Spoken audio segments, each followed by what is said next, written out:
if you are planning to go Sentosa, or you are in Sentosa na, don't miss this place. So,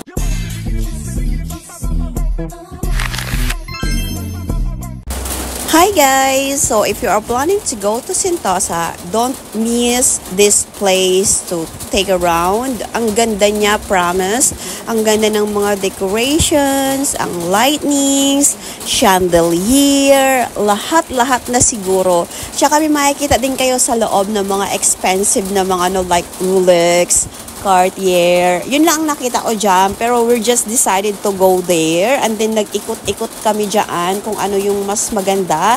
At saka sobrang ganda talaga. As in, amazed ako sa mga lightnings nila. At ang chandelier talaga. Promise, ang chandelier nila sobrang ganda. Nakaka-amaze lang talaga sa loob.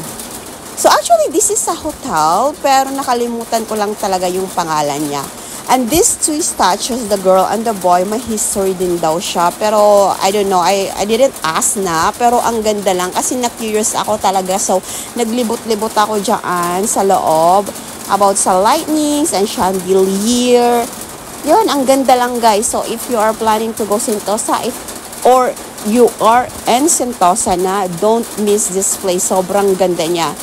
But I think, mas okay talaga na gabi kayo pumunta around 9 or 9:30 kasi wala nang masyadong guest at malaya kayong makapag-pictures at makapag-video ng bonggang-bongga.